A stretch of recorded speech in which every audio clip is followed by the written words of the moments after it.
eu sou Mili Freire, seja muito bem-vinda aqui nesse canal.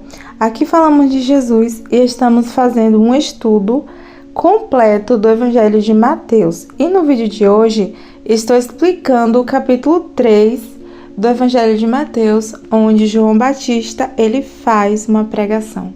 Então vamos ao vídeo. O capítulo 3 começa com João Batista fazendo uma pregação no deserto da Judéia. No verso 2, ele chama todos nós ao arrependimento. Versículo 2 do capítulo 3 diz assim: Arrependei-vos, porque é chegado o reino de Deus. Eu digo que esse é um chamado para a mudança, pois quando nos arrependemos, mudamos, e o Evangelho de Jesus é um evangelho de arrependimento, e esse arrependimento, ele gera mudanças em nós. O Evangelho do Senhor Jesus nos transforma. Essa transformação é tão profunda que Jesus diz que é um novo nascimento. E é isso que João Batista está fazendo, chamando as pessoas para o arrependimento, e aqueles que se arrependiam dos seus pecados era batizado por João Batista e deveria deixar seus velhos hábitos.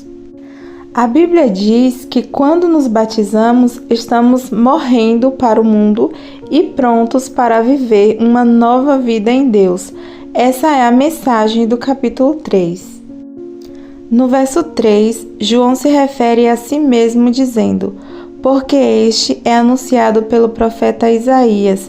Esta passagem está escrita no livro do profeta Isaías, capítulo 40. No versículo 4, diz que João tinha suas vestes feitas de pelos de camelo e usava um cinto de couro em seus lombos. Ele se alimentava de gafanhoto e mel silvestre. João Batista, desde o ventre de sua mãe, Deus já tinha determinado que o propósito do seu nascimento era anunciar a chegada do Salvador. João foi uma voz forte e corajosa que anunciou a chegada do Messias. Assim como João Batista, nós devemos anunciar com força e coragem que Jesus voltará e as pessoas precisam se arrepender dos seus pecados para que possam herdar a vida eterna. Devemos anunciar que o nosso Jesus viveu aqui e padeceu por toda a humanidade, e hoje ele vive e existe uma promessa de vida eterna. E só podemos viver essa promessa se renunciarmos às coisas deste mundo. No verso 7, enquanto João batizava o povo no Rio Jordão, os fariseus e saduceus chegaram ao local onde estava acontecendo os batismos, e João se dirige a eles, os chamando de raça de víboras, pois eles eram estudiosos da lei de Moisés, mas não criam no Senhor Jesus, pois para eles o Messias viria cheio de glória e riquezas, e não seria anunciado por um homem tão simples como João Batista. João Batista aconselha aos líderes religiosos que produzissem frutos dignos de arrependimento e diz que toda árvore que não produz bons frutos é cortada pela raiz e lançada no fogo que nunca se apagará. Esse conselho de João serve para nós. Se somos cristãos, seguidores e discípulos de Jesus, devemos produzir os frutos do arrependimento, bons frutos. Deixe Jesus mudar a sua vida, se entregue por inteiro, seja uma figueira frutífera e não como aquela figueira que estava no caminho onde Jesus passava com seus discípulos, e aquela figueira estava vistosa e cheia de folhas.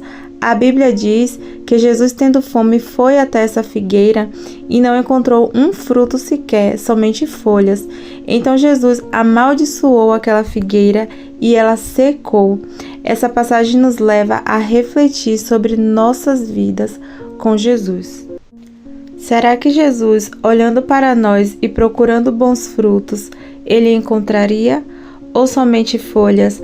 As folhas simbolizam frutos enganosos, uma vida de aparências. No versículo 11, Jesus vem da Galileia até o Rio Jordão para ser batizado por João Batista, e João se opôs a batizar Jesus, pois ele não se sentia digno de batizar o Mestre. mas João entendeu que aquela era a vontade de Deus, então ele batizou Jesus. Jesus era santo, então por que ele se batizou? Então, gente, o batismo era para arrependimento dos pecados, porém Jesus era santo, nele não tinha pecado nem manchas. Mas Jesus, ele nos mostra a necessidade de descer as águas e viver uma nova identidade em Deus. Em tudo foi um exemplo, em tudo que Jesus viveu aqui na terra, ele foi um exemplo para nós. Além de viver e nos mostrar como se deve viver o Evangelho, Jesus também nos diz que devemos ser seus imitadores. Viver o Evangelho de Cristo não é viver uma religião, e sim uma escolha. É escolher renunciar nossas vontades e desejos para viver de acordo com a vontade de Deus, que é boa, perfeita e agradável para aqueles que o amam verdadeiramente. Que Deus possa te abençoar. Se você gostou do vídeo, curte o vídeo, compartilha com alguém. Deixa um comentário, uma pergunta, que eu possa te ajudar. E é isso, que Deus te abençoe. Se você não é inscrito ainda no canal,